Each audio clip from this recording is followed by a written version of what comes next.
আমাদের জমিতে কিছু লোক নিয়েছে আজ, তাদেরকে দুপুরে খাওয়াতে হবে। এজন্য আমি সকাল সকাল রান্নাবান্নার আয়োজন শুরু করে দিলাম। হ্যালো এভরিওয়ান, আসসালামু আলাইকুম। আশা করছি আপনারা সবাই ভালো আছেন। আলহামদুলিল্লাহ, আমরা অনেক ভালো আছি। যেহেতু ওরা দুপুরে আমাদের এখানে খাওয়া দাওয়া করবে, তার জন্য সকাল সকালই ঘুম থেকে ওঠার পর হালকা পাতলা নাস্তা করে তারপর কাটাকুটা করে সব কিছু ধুয়ে পরিষ্কার করে রেখে দিলাম। এখন রান্নাটা বসিয়ে দেবো। প্রথমে আমি এখানে মাছের তরকারি রান্না করব। তার জন্য মাছের উপরে হলুদের গুঁড়ো, মরিচের গুঁড়ো, লবণ দিয়ে ভালোভাবে মেখে আমি গরম তেলে মাছগুলো সবগুলো একসাথে ভেজে নামিয়ে রাখলাম। এখন একই কড়াইতে পরিমাণ মতন তেল, তারপর পেঁয়াজটা দিয়ে কিছুক্ষণ ভেজে আদা রসুনের পেস্ট দিব। আদা রসুনের পেস্টটা দেওয়া হয়ে গেলে কিছুক্ষণ ভেজে নেব। এখন পরিমাণ মতন পানি, তারপর হলুদের গুঁড়ো, মরিচের গুঁড়ো, ধনিয়ার গুঁড়ো, লবণ সব কিছু একসাথে দিয়ে ভালোভাবে মশলাটা কষিয়ে নিয়েছি। মশলাটা কষানো হয়ে গেলে তারপর আমি প্রথমে আলুটা দিয়ে দেবো। আলুটা যেহেতু সিদ্ধ হতে একটু দেরি হয়, তার জন্য প্রথমে আলুটা দিয়ে ভালোভাবে অনেকক্ষণ কষিয়ে নিয়েছি। আলুটা কষানো হয়ে গেলে তারপর আমি এখানে কইডাগুলো দিয়ে দেবো। এখন আলুটার সাথে মশলার সাথে ভালোভাবে কইডাটা মিশিয়ে নেব। এখন কিছু পরিমাণ পানি দেবো আলু কইটা ভালোভাবে সিদ্ধ হওয়ার জন্য।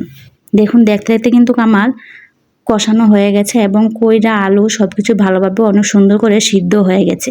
তারপর আমি ফ্রিজ থেকে কিছু টমেটো এনে তরকারিটা দিয়ে দিলাম। টমেটোটা দিলে তরকারি দেখতেও সুন্দর দেখা যায়, খেতেও কিন্তু অনেক মজা হয়। টমেটোটা দেওয়ার পর আমি কিছুক্ষণ ভালোভাবে নাড়াচাড়া করে নিয়েছি এবং টমেটোটা সুন্দরভাবে সিদ্ধ হয়ে গেছে। তারপর পরিমাণ মতন ঝোল দিয়ে দিব। ঝোলটা দেওয়ার পর আমি এখানে মাছ ভাজাগুলো দিয়ে দিব। এখন ভালোভাবে তরকারিটা অনেকক্ষণ জাল করে নিতে হবে। মাছের তরকারিটা দেখতে কত সুন্দর দেখাচ্ছে, খেতেও কিন্তু মজা হয়েছিল। দেখতে দেখতে আমার মাছের তরকারিটা হয়ে গেছে। শেষে কিছু জিরা গুঁড়ো দিয়ে মাছের তরকারিটা নামিয়ে নিলাম। এদিকে আমার মাছের তরকারিটা রান্না করা হয়ে গেছে। আমি অন্য একটা চুলাতে কিন্তু ভাতও বসিয়ে দিয়েছি, কারণ ভাতটাও রান্না করে নিতে হবে। তারপর আমি ভাতটা হতে হতে আমি এদিকে আরেকটা কড়াইতে পরিমাণ মতন তেল, তারপর পেঁয়াজটা দিয়ে কিছুক্ষণ ভেজে নিয়েছি। এখন ঢেঁড়সগুলো দিয়ে দিলাম। ঢেঁড়সটা দিয়ে কিছুর পরিমাণ লবণও দিয়ে দিয়েছি। এখন পেঁয়াজের সাথে ভালোভাবে ঢেঁড়সটা মিশিয়ে নিব। এখন আস্তে আস্তে জাল দিয়ে ভালোভাবে নাড়াচাড়া করে ঢেঁড়স ভাজিটাও করে নেব। আমার কাছে ঢেঁড়স ভাজি খেতে অনেক ভালো লাগে, অনেক মজা। আমাদের বাসায় সবাই অনেক পছন্দ করে থাকে ঢেঁড়স ভাজি। দেখুন ঢেঁড়স ভাজিটা দেখতে কত সুন্দর দেখাচ্ছে। আমার কিন্তু ঢেঁড়স ভাজিটা রান্না করা হয়ে গেছে। তারপর আমি একটা সুন্দর করে একটা বাটিতে নামিয়ে রাখলাম। এর পাশাপাশি আমি ডালও রান্না করব। এখানে পরিমাণ মতন ডাল, পানি, টমেটো, পেঁয়াজ, হলুদের গুঁড়ো, মরিচের গুঁড়ো, লবণ সব কিছু দিয়ে ভালোভাবে আমি প্রথমে সিদ্ধ করে নিয়েছি।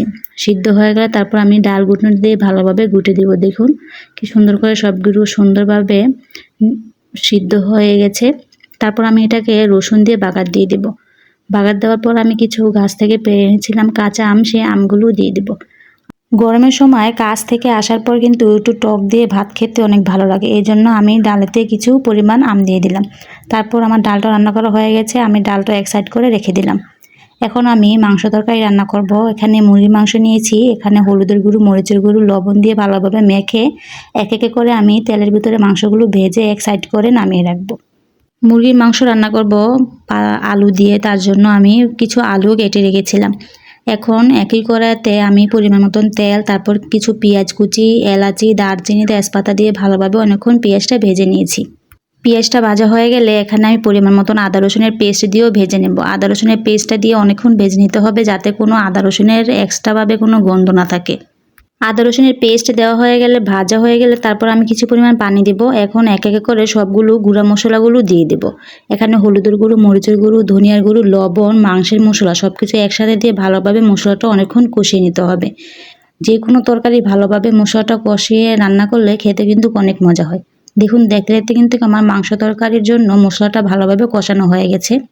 যেহেতু আমি মাংসগুলো ভেজে রান্না করব, তার জন্য মাংসটা কিন্তু প্রথমেই ভাজা হয়ে গেছে এবং কিছুটা সিদ্ধ হয়ে গেছে। এখানে আমি আলু দিব, তার জন্য প্রথমে আমি আলুটা দিয়ে ভালোভাবে অনেকক্ষণ কষিয়ে নেব।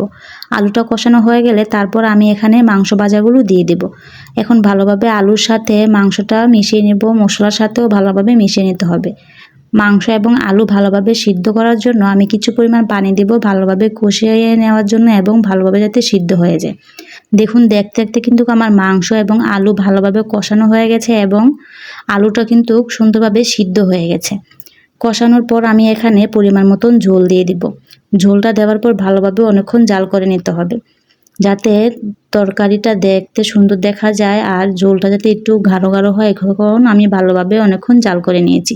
শেষে কিছু জিরার গুঁড়ো দিয়ে মাংস তরকারিটা নামিয়ে নেব। দেখুন মাংস তরকারিটার কালারটা দেখতে কত সুন্দর দেখাচ্ছে, খেতেও কিন্তু অনেক মজা হয়েছিল। তারপর আমার সব কিছু রান্নাবান্না হয়ে গেল, ভাতও রান্না করে নিয়েছিলাম। এই ছিল আজ আমাদের দুপুরে রান্নাবান্নার আয়োজন। তারপর বাবা চক থেকে এসে সবার জন্য খাবার বেড়ে সুন্দরভাবে চকে নিয়ে গেছে, ওরা সবাই চকেই খাওয়া দাওয়া করবে।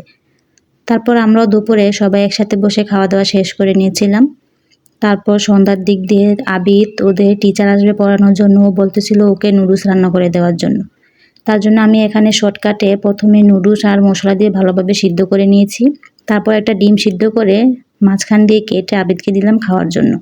আবিদ এইভাবে নুডলস খেতে অনেক পছন্দ করে, ও খেয়ে বলল অনেক মজা হয়েছে। এই ছিল আজ আমাদের সারাদিনের একটা ফুল ভিডিও। ভিডিওটি যদি ভালো লেগে থাকে আমাদের সাথেই থাকবেন, লাইক ফলো সাবস্ক্রাইব করে তানজিনা আক্তার ব্লগের পাশেই থাকবেন। সবাইকে ধন্যবাদ।